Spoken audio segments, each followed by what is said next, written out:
Okay, so mood is the easiest thing to change. You can change it instantly. You can change it over the long term with some fairly easy tools. Changing your mind is more difficult. Imagine changing your political beliefs overnight. Hard to do. Or changing how you feel about a person, especially if it's a spouse you're really mad at.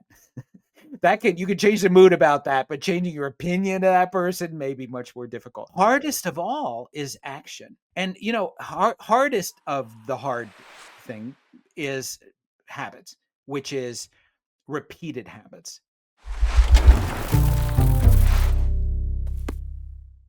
Welcome back, everyone. We've got Jay with us. Man, this is a really fun and extremely powerful book. If you're looking to really reflect on where you're at in your life and take more control of where you want to go, this is a place where I think you want to start. Now, I want to talk to Jay first. Jay, welcome to the show. Thanks for doing this, man. Tristan, it's a real pleasure. Let's get right into the reason that you wrote this one because you've had success, great success with other books. Why why go specifically into Aristotle, rhetoric, self motivation, the soul? Where do you start with this? Well, I mean, to be honest with you, it all started because my wife told me to. I was, reaching a certain age that men do reach if they're lucky, which was for me the point where I was having this terrible hip problem, feeling sorry for myself, kids these days, all the rest. And I think in self defense, my wife said to me, "Hey, you've been using all these tools to help other people, corporations, nonprofit groups, universities, marketing people. And so, have you ever thought of using these tools of persuasion on yourself?" And, I said, "No." And there's a good reason to persuade yourself. You need an audience. How do you do that with yourself? But but my wife is very smart. I do everything she says. So I spent a lot of time doing a deep dive into the texts I had failed to study in the past, mostly by Aristotle, the philosopher who invented rhetoric, the art of persuasion as we know it. And so that began this whole process of doing the book about self-persuasion. All right, so I have after reading your book and then taking notes and then going back to the highlights for this, I have a personal question. And I don't know if you've been asked this, but in your process of doing all of the research and going into Aristotle, for you, something that you left off the book that still ref, that you reflect on and say, "Man, this is an important piece. Maybe I should talk about it in a different book, an article, or somewhere else because it's so impactful." You mean something that I did not put in the book, or? Something that you didn't put in the book. Yeah, I mean, there always is. Every time every morning I wake up thinking, "Oh man, like why did I fail to look into this enough?" Mm. And part of this is there's something really cool about having a dialogue in your head and being able to sort of not just process a dialogue, but actually create it. So if you can become like a screenwriter in your head, and if you can imagine yourself being in a movie, I would love to write about. In fact, thanks for this, Tristan. I think I will write about this. What? I mean, because I do that. People do this all the time. If you ask people what's going on in their head, they'll say, "Well, I have a song track in my head all the time. Maybe someone else's song, but some people, are really creative and they have their own tunes that go on in their heads." Hmm. Me, I'm always imagining myself as like a tragic hero or That's cool though. I like yeah, that. yeah, or even like I'm the other cop in a cop buddy movie. And so I would, it'd be fun to write about because here's the thing. What my book is really about is the voice in your head. And the voice in your head is actually taking part with some other part of you. And I talk about how to persuade what Aristotle calls your soul, which isn't the kind of soul we usually think about. Now, what if your soul talked back to you? I did not do that in the book because I actually did think a little bit about that, and I thought that would just be creepy. I mean, I'm not even sure I want to hear my soul talking to me. What would my soul sound like? Probably with a deeper voice, maybe sexier. Um, The but late night podcast, Jay. there you wouldn't that be the worst podcast ever? Jay and his soul. I don't know, man. That sounds good. Okay, well, I'll give it a try, and blame you when no one listens to it. Yeah, that's good, man. All right. Self-persuasion. Where or how would you describe self-persuasion to someone who's never thought of it as a skill? It is definitely a skill. That's the perfect way to put it. And it's kind of a skill, but also a process that leads to something. So the idea of self-persuasion has to do with you're actually being the boss of you. I mean, you do a lot of we all do. Every day we do things that we regret or we don't really at our deepest best self want to do, or we're doing things just for the sake of our ego. You know, we're going on vacations that other people have been on that we saw, influencers go to and that don't really make us happy. All that sort of thing. Now, self-persuasion has to do with getting yourself to do the things you really want to, starting with things like habits. Doing reaching the goals you actually want to reach. Now, if that sounds self-helpy, well, it kind of is. But the difference is this has to do with a deeper level of yourself that maybe you're not dealing with yet, and that Aristotle had to lead me to. Got it. So I loved that piece because the way I was usually thinking about it was, oh, well, I want to do things and sometimes they get really tough. So maybe I don't want to do them. Right. And Absolutely. and the way Yeah. you phrased it, I was like, wait a second. I really, really want to do this if I just take away everything else. Right. And then I find joy in it. Absolutely. So there are a couple of things here that leads to this kind of self-persuasion, what I'm talking about when I say self-persuasion. And one is separating what Aristotle called your appetites. It's your wants, although it could also be your appetite. You see a donut, you're going to eat it. From what you need, what you truly need. And if you can find ways to do that, and I suggest some in the book. I mean, one being, I just mentioned vacation earlier. Look at your bucket list if you have one. First of all, ask yourself, why do you even have a bucket list? What's that for? Is it so that you could do the things other people did? Is that really, something that your appetite directs you to, which can be your ego or, just what you think you want, even though you don't really need it? Your needs, on the other hand, are things that are really soul satisfying. Now, so there are other ways that you can do this. So that's one thing you need to do. But you also mentioned, you talked about a goal that just you think about it and it seems too hard. Now, one thing Aristotle said is one way to get yourself to achieve something or to take some kind of action is to imagine the end as something really glorious, something like really amazing. And you may even want to exaggerate a little bit. Um, and then he said, this is the crucial part, make it seem easy. And I talk about it in the book. I have a whole chapter on what I call the lure and the ramp. And Aristotle's lure is this amazing goal, whatever that might be. And the ramp is to start in the most ridiculously modest, slow, easy way possible and not charge right away and get yourself all tired and discouraged. Now, what happens is we tend to go in the opposite directions. On the one hand, doctors will say, you know, exercise 10 minutes a day. It's better than nothing. Yeah. You won't actually achieve much of it, but the doctor is assuming you're not going to do it. So 10 minutes, please.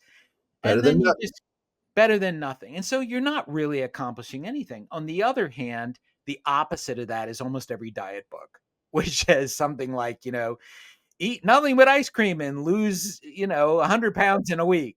It's the And of best. course, it's great to do. I have tried that diet personally by accident more than once. But on the other hand, you're not going to achieve that goal, at least over the long run, where you're going to lose weight over the long term. Now, how do you achieve that, get past that problem of too modest a goal or too hard an achievement? And the way to do that is this lure that you're going to dangle in front of yourself and this really easy incline ramp. The key to all this is master your idea of time, which, how long are you going to take to lose this weight?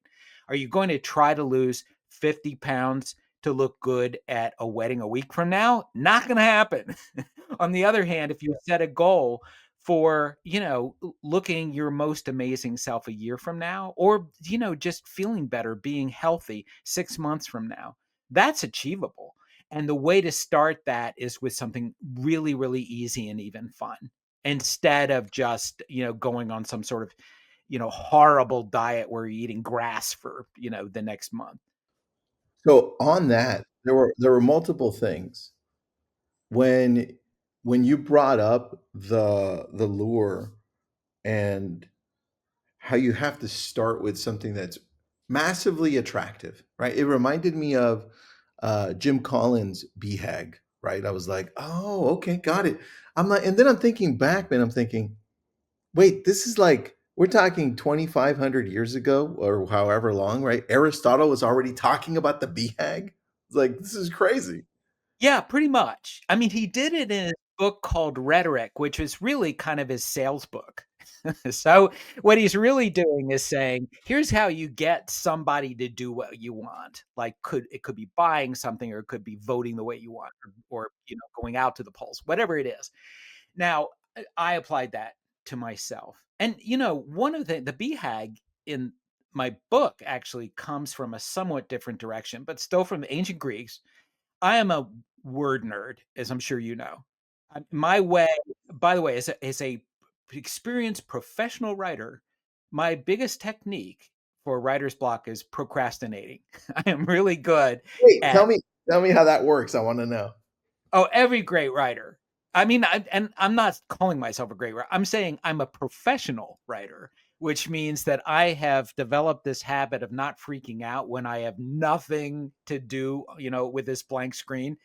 When It's I've gotta write something, I know to procrastinate, and I have 2 ways to do that. One is with a Nerf basketball, um, and I'm really bad at it, so I chase this basketball all around this writer's cabin I'm in.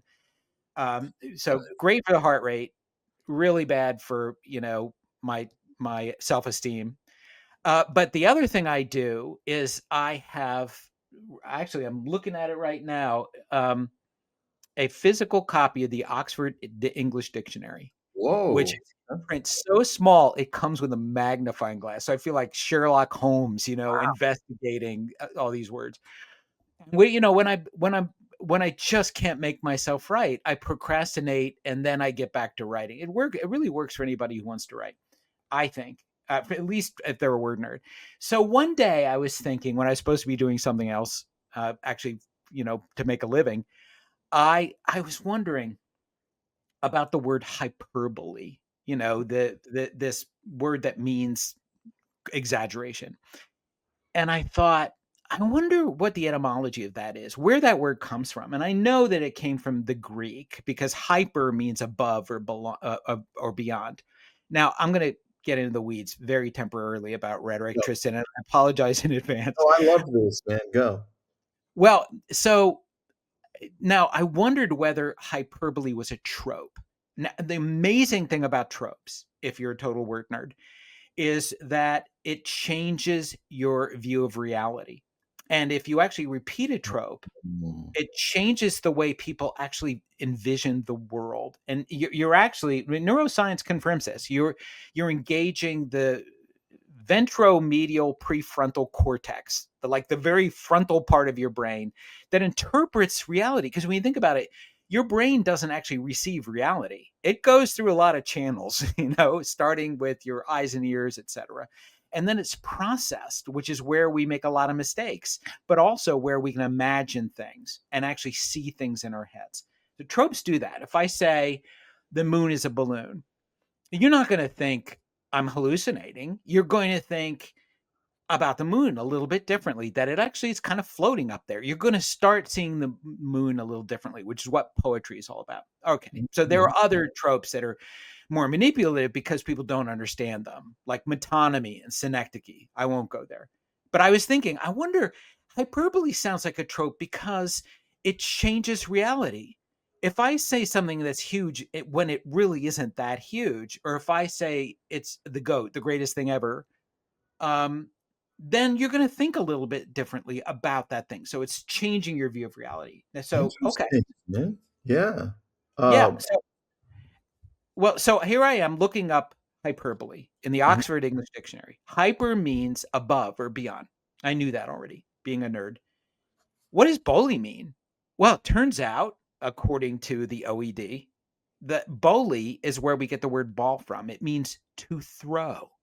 And I immediately thought hyperbole means to throw beyond, which is really really cool because the Greeks were thinking of, okay, this is a word that throws beyond its original meaning, right?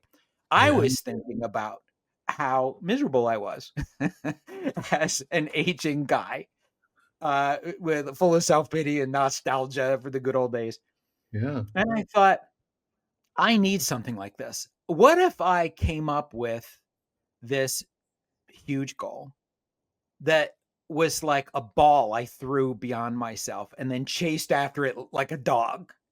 yeah. Uh, what if I could do that? And what if I could get myself to believe in that goal and then get myself to believe in what I had to do to achieve it over the course of a year, Okay. testing all these tools of persuasion I had been bringing to other people and that my wife thought I could do with myself. And Mm, that's so I came up with I thought this was so brilliant an idea. I gave hyperbole a capital H. This was my capital H hyperbole. And I that's what the book, what sparked the whole idea of doing this book on self-persuasion. I was going to test these tools and write about them. oh, okay. Man, I love that route you took me through because it made me think of tropes, and then it made me think of the effect, that certain phrases in politics, right? Because, we're in a different world right now, Jay, and that the first thing I thought of, and is "Make America Great Again." I'm like, well, when you're thinking of tropes and you're thinking of phrases, I'm like, "Wait, that's crazy to me." That's the first thing I thought of. Well, it's interesting because beyond that, there's a hyperbolic phenomenon going on in politics from some very smart people. I was thinking, why did this guy Mamdani, the guy who won the Democratic primary in New York, Yep, I know. why did he win some of the same wards that Trump had won? I mean, here is a Democratic socialist winning the same wards that Donald Trump won. What was this about? And I was thinking about hyperbole. And what Mamdani was doing was he was saying things like, we're going to have rent control for hundreds of thousands, maybe 2 million people. And we're going to make buses free and safer, and we're going to make them more on time.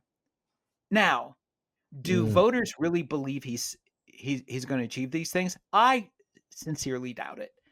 I think they're thinking he's heading in the direction. He's yeah, throwing beyond. And people are thinking if we don't actually reach that ball that we're chasing after, we'll still have gone farther. When Trump makes these big huge promises about how America is going to have the best economy ever, we're going to be the most powerful country ever we've ever been. He makes promise after promise after promise.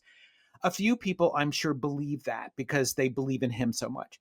Most voters, I don't think so, but they think that maybe they like that direction he says he's going to go.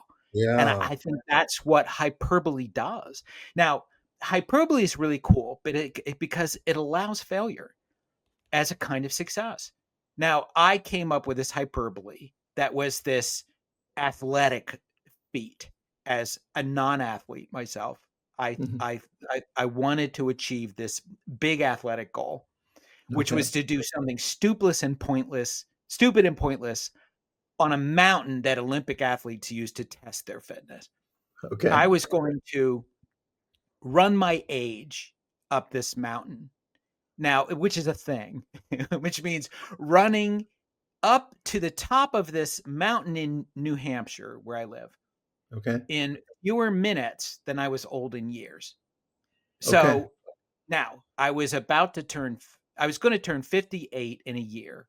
And Okay. so I thought I was going to run it on my birthday, which would gain me an extra minute to run this mountain. So if I could run it in 58 minutes or less, I was running my age. And I That's thought good. if I ran it in like a few minutes less than 58, I would declare myself younger, and I could literally get younger, which is as good a criterion as what my birthday was. Okay.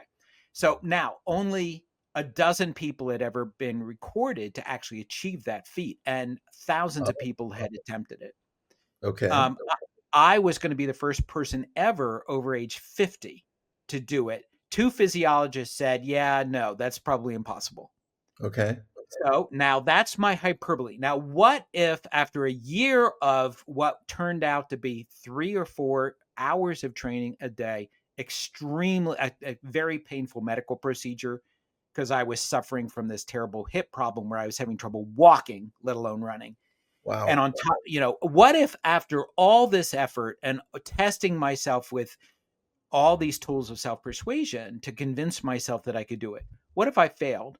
Well, what if I could go trail running again, which I used to do in my youth and Okay. hadn't been able to do because of this hip problem? And what if I lost all the weight that I needed to lose, or at least some of the weight? And what if I failed to achieve my age? What if I ran this thing in like 65 minutes instead of under 58 minutes? Mhm. I would have lost weight and gotten into shape and been running again.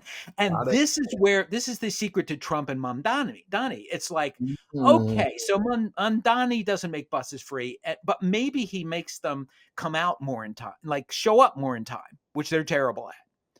What if he's not making, having rent stabilization for everybody, but maybe for more people? What if he makes education more accessible and better in New York? The Yeah. same people who voted for Trump would say, yeah, that's good. I like that. Let's do that. And even if he fails to achieve everything he promised, they're going to look at how far ahead they were. That's what a hyperbole is all about. Dude, this is why your book is so important to where we're at currently. And I don't know that it ever doesn't become as important because you're hitting at the core of speaking, you're hitting at the core of persuasion, you're hitting at the core of just how we function as humans and why we decide certain things. That's the you're funny in the book, and thank you for that because it made me laugh in between. It was great.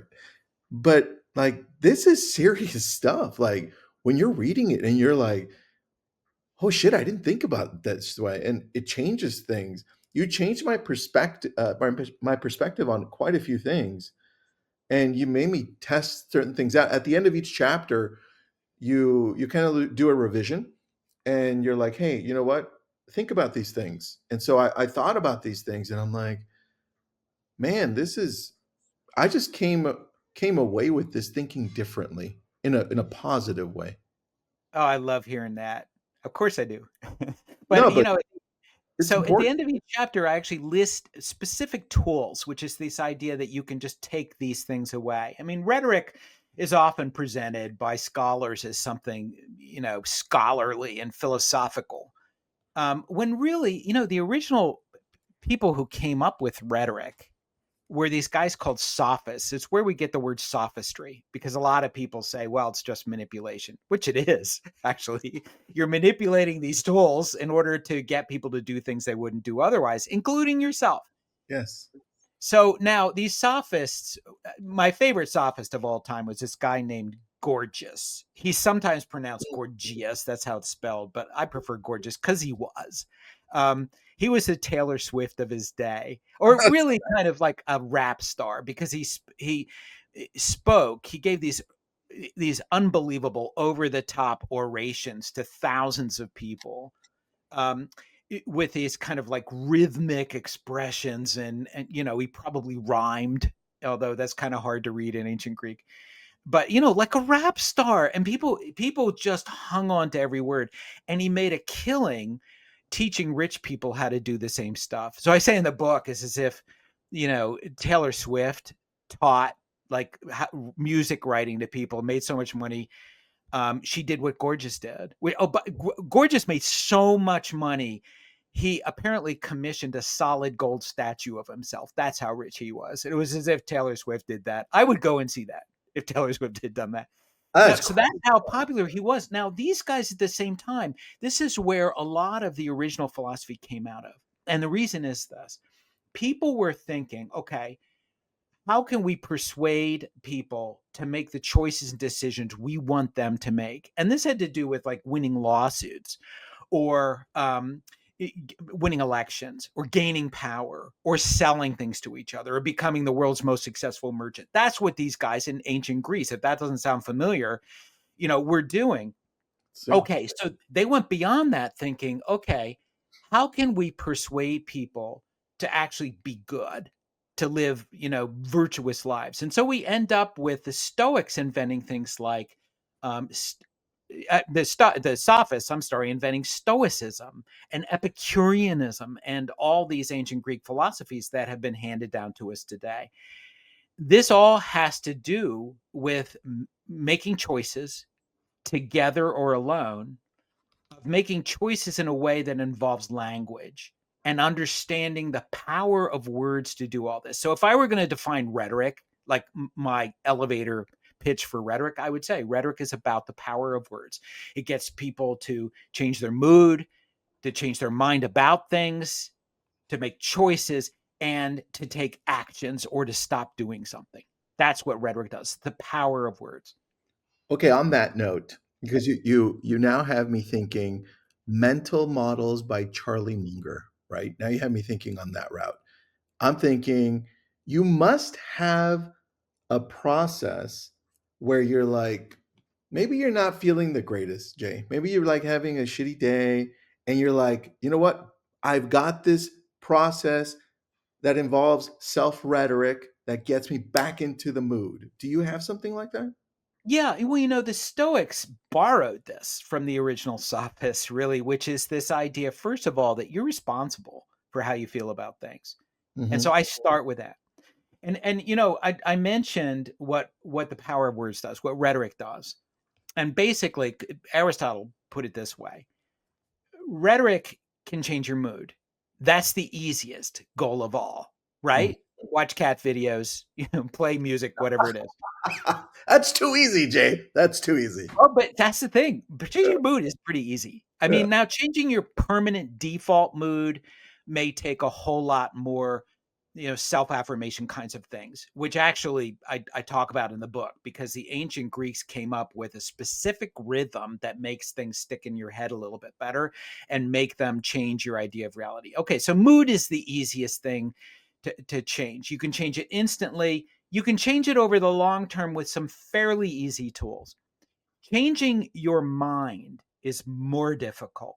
Imagine changing your political beliefs like overnight, hard to do, or Mhm. changing how you feel about a person, especially if it's a spouse you're really mad at. You could change the mood about that, but changing your opinion of that person may be much more difficult. You're funny. Hardest of all is action. And hardest of the hard thing is habits, which is repeated habits. And that Aristotle, who was the original philosopher of habits. So now you asked me what goes on my head, and how, if I'm upset about something or I need to change my attitude about something, what do I do? Well, I have a couple of go-to tools that I use. And one of those, which has to do with changing my mind, I can skip my mood and go straight to my mind, Boom. because then I feel agency. I feel, okay, I'm responsible for this. So I'm going to make a choice here. And the way to do that, I go straight back to Aristotle again. And Aristotle defined what Aristotle essentially said was monitor what your tense is.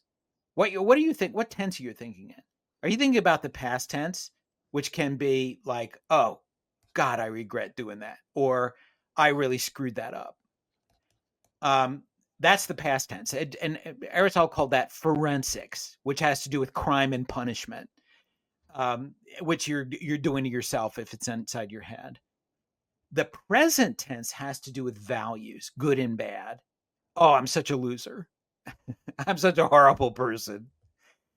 And that's where you hear a lot in politics where the name calling goes on, right? Yes, yes. And you can do that to yourself. I mean, a lot of what you say aloud to yourself after you screw something up, I do this all the time. I say, "Ah, Jay, you idiot."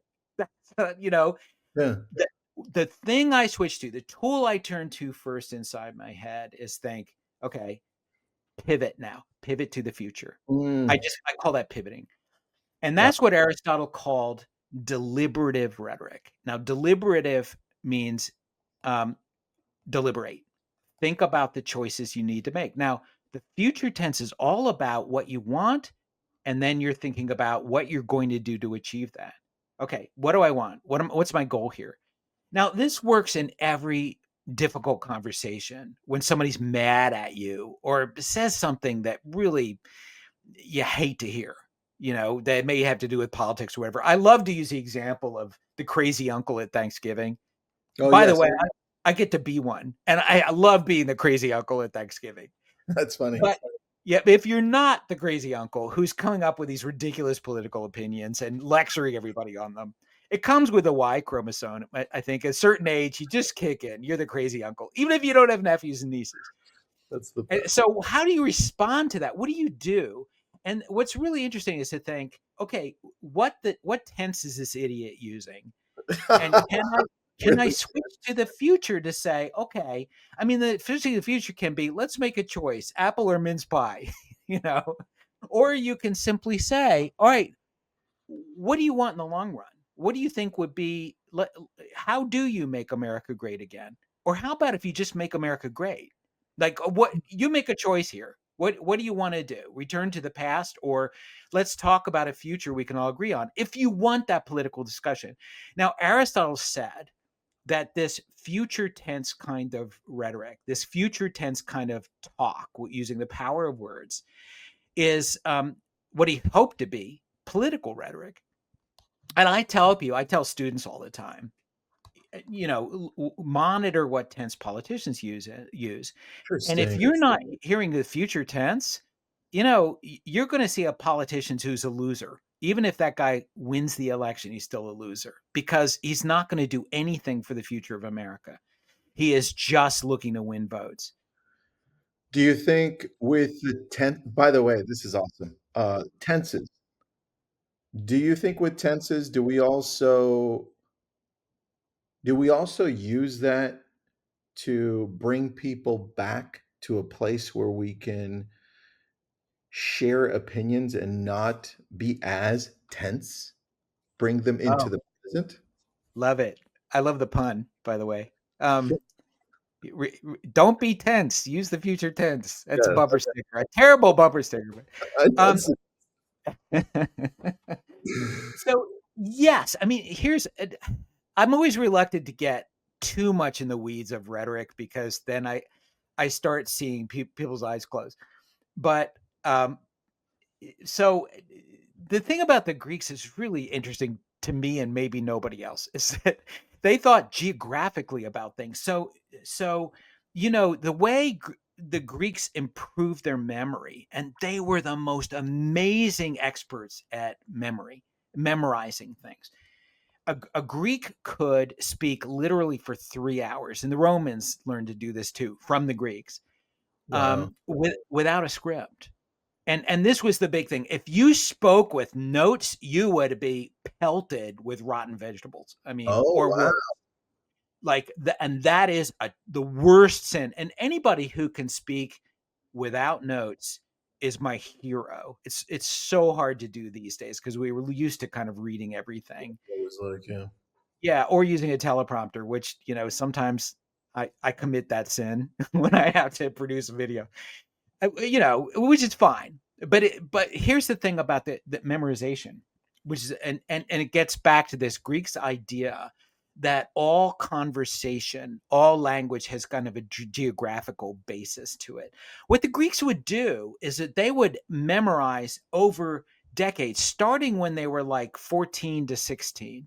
They Mhm. would take classes on how to do this, and they would build what's called today a memory palace. Maybe you've heard of this. I think some of Yep, your listeners yep, I've have. heard of it through Sherlock, so there you go. There you go. Well, a memory palace really originally was like more like a memory shopping mall, like the way they described it. They were Dude, like that's a great spaces. title for your next book. Yeah, because in a way they were kind of like shopping for things. What would happen is that an orator who is going to speak for 3 hours would it's kind of pick out a path through his shopping mall as if this is huge shopping mall, and he would shop for certain concepts or phrases or metaphors or images or stories, and he'd say, I'm going to do a little of this, a little of that, a little of that, in order to Mm. wow the crowd. Gorgeous, with a gold statue, was apparently really good at this. Now, at some point you'd get a heckler, because the Greeks, this was like comedy open night. The Greeks weren't listening politely. They would heckle, they would interrupt. And so now and then somebody would stand up and say, "You are full of shit. That we're not even going to listen to you anymore." The orator would then have to change and think, "Oh wait, I'm going to have to take a different path through my shopping mall." Now, Mm. the Greeks came up with this term topoi, which means topics, but it's also related to our word topos, as in topographical map. So a topic and a point on a map, they saw as the same thing. Same thing as what we call commonplaces. Those are common places. Those are topics we all agree on. Now, if you can Mhm. think geographically in your head about where you're going to go, that you think is a place that people will be at. And we talk about meeting people at the 50-yard line. That's a topic. That's a common place that we can all agree on. And it's one of the first things I think about when I'm trying to speak to people. I think, okay, what do they value? What do they believe? What do they expect? Those are my common places. That's like my central park of where I'm going to try to meet people at. And I'm going to go there. I'm not going to think I'm moving these people away from these places, because that's going to be super hard. But I'm going to start at those places, and I'm going to try to make the connections with those places. Now, I do that with my own Aristotelian soul in order to get myself to move myself to a place I wasn't at otherwise. And this is what Aristotle, and I'm moving from topic to topic myself probably awfully fast. No, that's great, man. I love this. I'm blaming you, Tristan, because you got me on a tear. This is awesome. But part of this whole thinking is, how do you shift from one place to another? Well, you Yes. make one place seem like another. You make it sound like you're in Malibu, I'm in New Hampshire. That's pretty unlike places. But Yeah. they have some things in common. They're both amazing places to play. They're both amazing places to play outdoors. You have fewer bugs. I have more mountains. I'm more close by mountains anyway. Okay. I can't surf, but I have amazing lakes. I can make connections between those two. Okay. Now, what if to completely switch topics, but still go with the same geographical theme here? What if I was applying for a job I really kind of felt I wasn't qualified for, but my resume maybe would get me there? I'd be, think, can I really do this? Well, one thing I can do is to do what Aristotle calls analogical thinking. Now, okay, I am the world's greatest dishwasher loader. At least here in my household, I'm the world's greatest dishwasher loader. My wife, on the other hand, she's got many talents. Dishwasher loading, not so much. I swear she must stand back and throw the dishes in the dishwasher. Every family, right, has one of them. And the person who is the genius dishwasher loader. Okay, why am I bringing up dishwashers? Well, because I am great at organizational theory. I'm a great organizer. I put things in their place, and I'm super good at that. Mm. I can load a car better than anybody on earth. Again, at least between my wife and me, I'm better than anybody on earth. I'm the goat of packing. All right. So, what does this have to do with my applying for a job? Well, suppose I'm applying for a job that involves a certain number of management skills. Maybe I'm being hired because I was good in that profession. And in fact, I was a manager for years. Pu- I was a public publishing manager. I managed groups of magazines. And so I had, lots of people under me. But, when I finally reached my level of incompetence at a publishing company where I was, managing some 300 people, um, when I first was offered the job, I literally thought about dishwasher loading because I thought, I mean, Wow.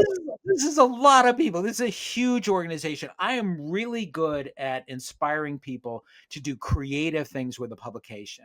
Mm. That's why they hired me. But I thought this is different. This is genuine management. Like I'm going to have to work out budgets, recruiting, Yeah. motivation, setting goals for people that they actually believe in. All this stuff that means senior management and managing up to the CEO of the company. I was feeling imposter syndrome. Yeah. And I was thinking, you know what? I am really good at organization. And Mm. and of course, this is manipulating myself. Dishwasher loading is not going to make me a brilliant editorial director of a publishing company, but it did give me confidence. And here's the other thing, it made me smile just thinking about it. And that is another rhetorical trick here to change your mood. It Mm. modern behaviorists call this cognitive ease. If you can get somebody to smile, feel good, feel comfortable, and maybe even sort of feeling in control, then they're more likely to be persuaded. You can manipulate someone by getting them to smile more easily than if they're frowning. There's a lot of really good research that confirms this. Aristotle called this receptivity. It's how well you're going to receive, whatever persuasion is coming at you. For me, just smiling about the analogy between dishwasher loading and, running this group of magazines made me smile, and it made me feel more confident at the same time. I put myself in cognitive ease, and I started in a much better state than I would have. I mean, honestly, I wasn't the world's best manager. That's the reason why I quit my job to start writing about rhetoric, That makes but sense. I felt better doing it. Let's put it that way. I like that, man. And you took me through a few things here. One of them that stood out for me was the topoi. Is that how you pronounce it? Yeah. Yeah, when you're talking about that, as far as topics and as far as choosing places on the map, I thought when you said if we could find a place that people that's familiar to most people. I hadn't thought about it that way. This is why I'm repeating this. I thought, okay, most people know New York, New York, right? Because of the movies, or most people know LA-ish, right? Hollywood, LA. If we can start like that in a conversation and then take them to a little place that nobody knows in the middle of nowhere, that's what you're saying. It's like let's start with common ground and then take them where you want to take them that nobody knows about and now they can relate. That Absolutely. to me was brilliant. I hadn't thought about it that way. That's what commonplaces are all about. And you can start with, I talked about values, which is what would somebody in, Eastern Kentucky have in common with a Manhattanite? Well, a lot, as it turns out. I have a friend who, to research a book on marching bands, went Okay. to a red state and embedded herself for a year in this community. And so she moved her whole family. They rented a house for an entire year, and they would have people over for dinner and people would invite them. And here is a woman who is as far left politically as you can imagine and as woke as anybody on earth.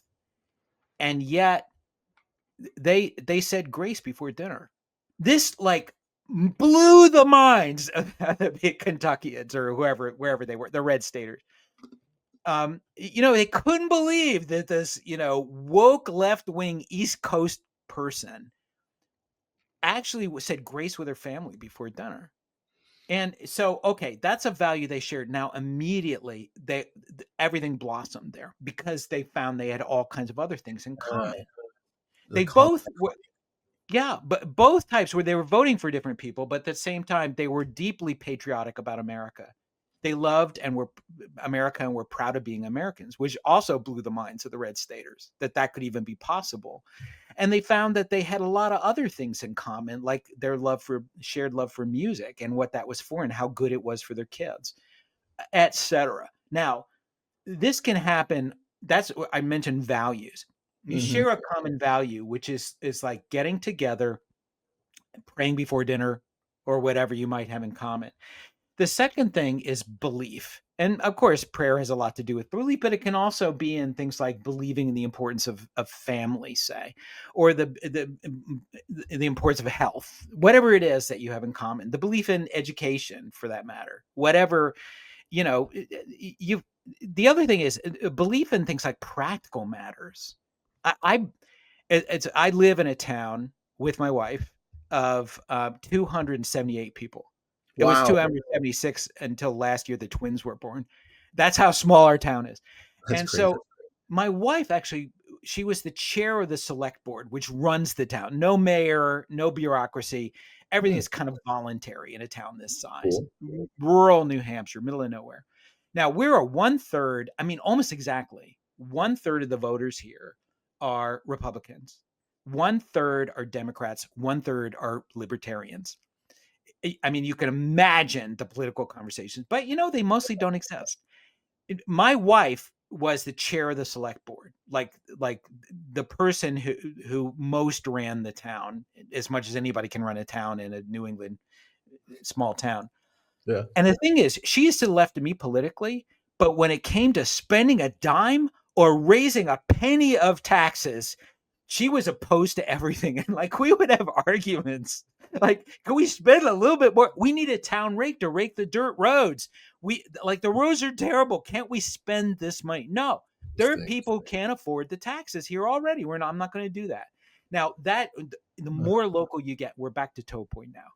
The Yeah. more local you get, you are at a geographic point that becomes more and more real to people.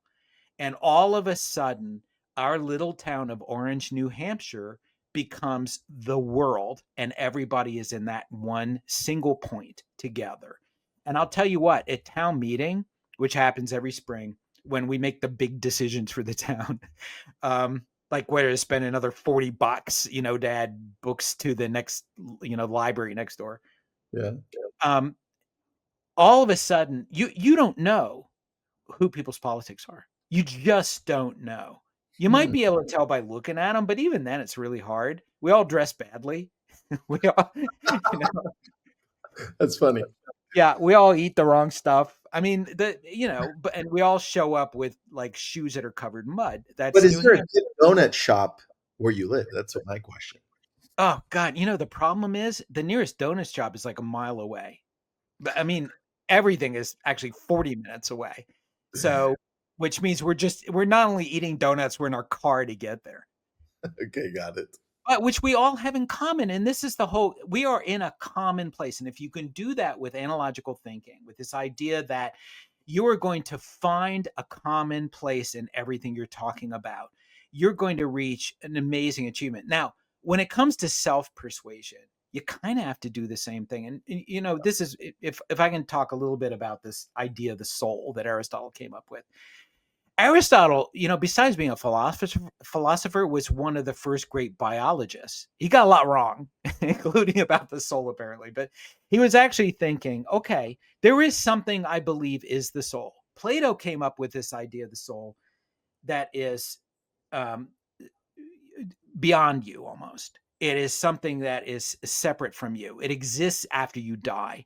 And the Christians picked this up, and so did other religions as well, that the soul lives on after you die, right? It ends up in heaven or whatever your religion is, someplace else.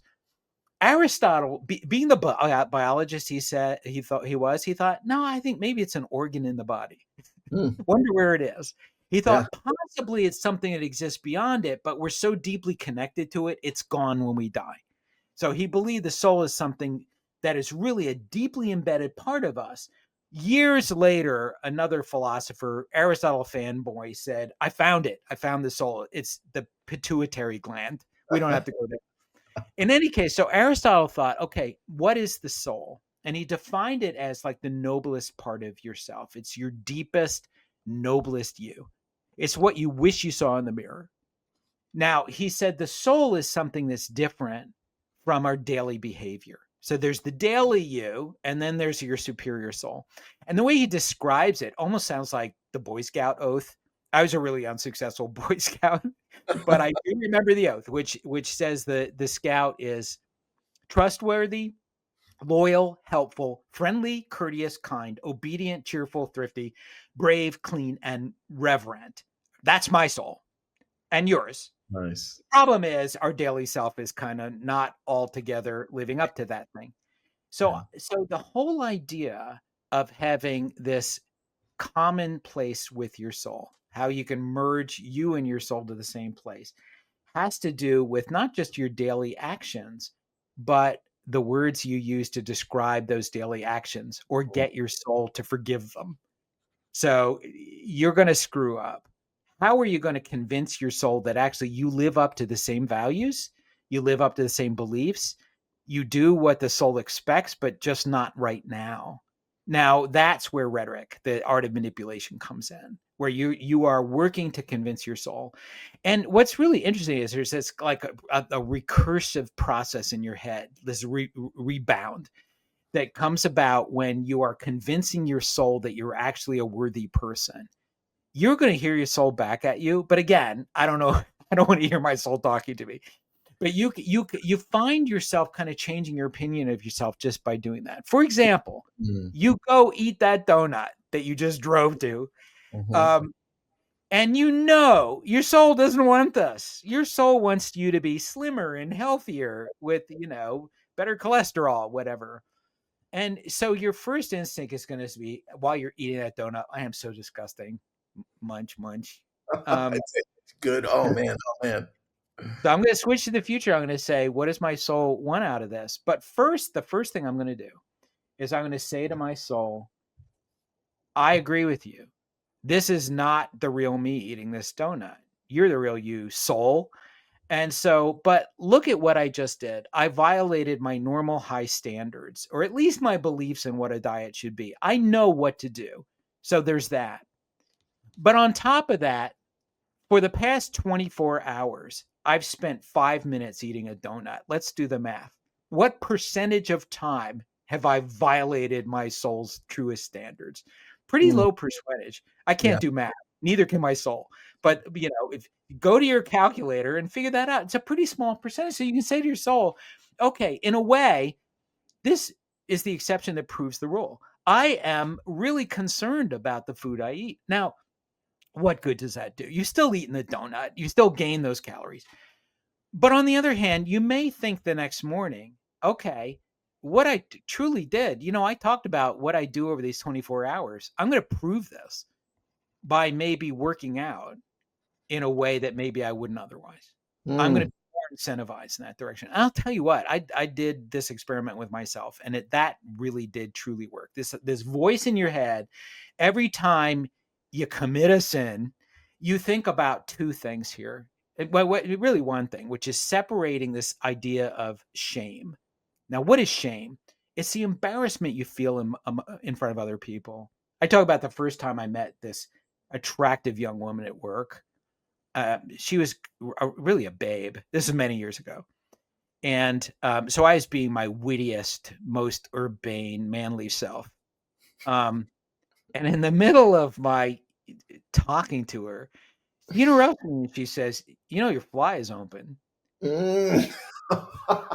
And of course, I put my hands over my crotch and I just fade right into the floor. Literally, I collapsed to the floor.